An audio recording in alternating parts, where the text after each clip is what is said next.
Okay, we're at phase 2 of the Halloween Faces exercise, and in this video we're going to look at selection and how to combine images together by selecting the right-sized images to merge one into the other and put onto layers.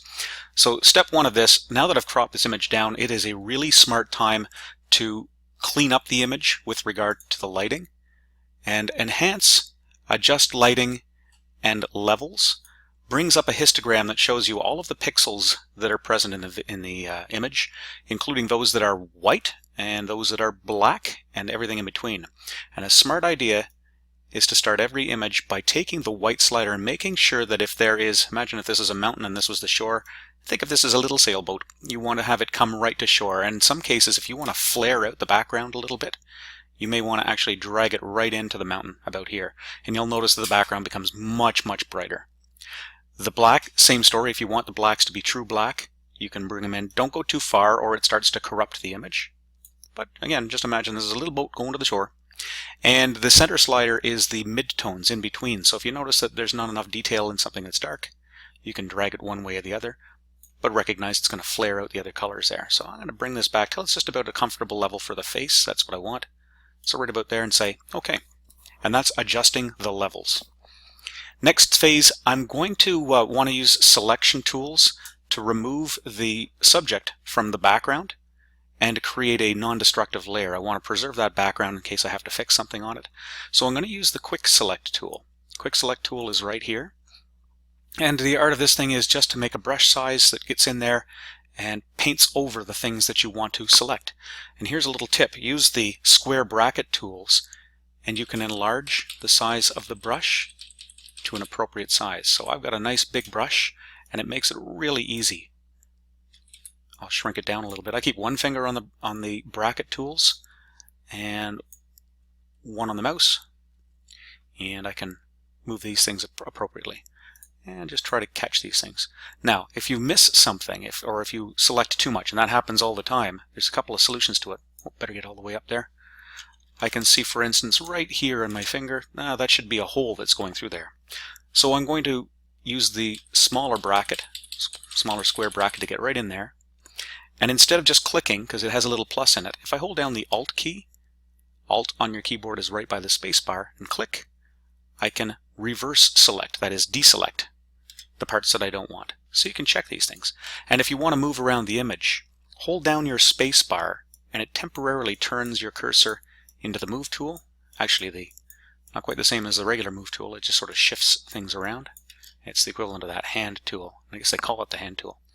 And you can get in there, and if you want, you can try to catch a couple extra wisps of hair, but be careful if it doesn't work. Control Z is your best friend, and you can undo that. So looking at the selection now, looks like it's pretty reasonable.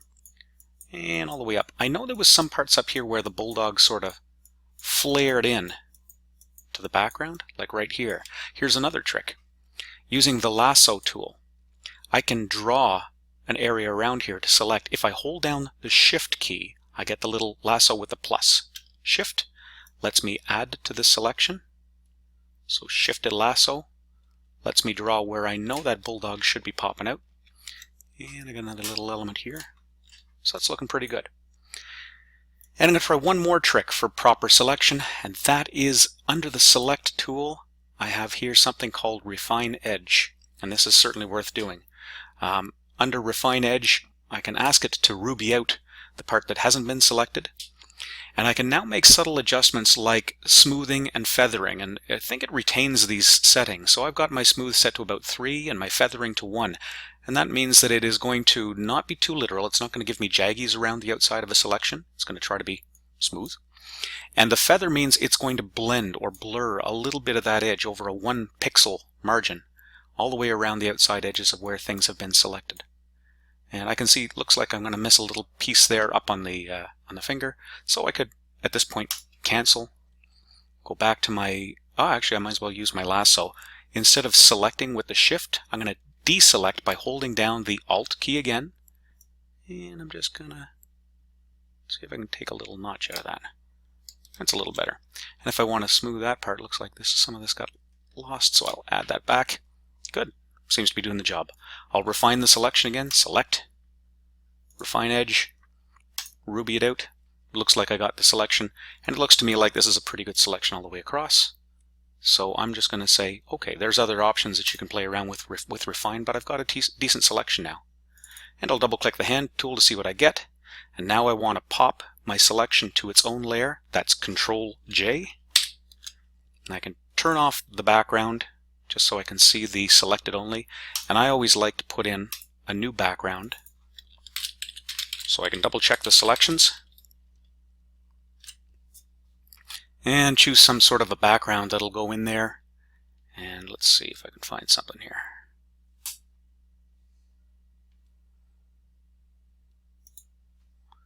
And what happens if I choose a gradient? Paint it in. I have no idea what gradient colors I have. Oh, that's not bad. Maybe I'll choose a radial gradient. So it kind of puts a highlight behind the head. So there I have it. I've got my selection, and things look like they're doing pretty well. I'm going to double check one more thing on refining the selections though. I'm going to double click the zoom tool and look closely at the edge and see if there's any fringe. And yeah, sure enough, there's still, even though it feathered, a little bit of a white fringe around the outside of the selection. So I'll show you one more trick to getting rid of that. I'll try to find an area where it's worst, probably right here. So, and this is kind of tricky, but it makes sense when you understand how select works. What I'm going to try to do is I'm going to try to select the empty area away from the face and feather its selection so it'll start to just shave off the outside few pixels from around there. And here's how I do it. I'm going to go over to the layer where I have my good selection. And note, keep your eyes on these layers. It tells you where things are going and how you're doing. I've got a great clean selection here, but I'm going to control click the icon for that layer. And you'll note that selects the face exactly as it was before. It selects the opaque pixels. Now what I want to do is I want to reverse that. I want to select these pixels, not the face pixels. So I'll flip the selection by going Select, Inverse. And now I have a selection around the outside. And I'll double click back here so you can see it. So it's selected all the open areas around the outside right now. But I'm going to go back in there, take a close look and see what happens next. To see how the effect works with this, I'm going to hide the selected area so I don't see the little marching ants here. Control H hides the selection. It's still there, but it's hidden so you don't see the little marching ants. And if I hit the delete key now with this area selected, see if it gets rid of those fringes.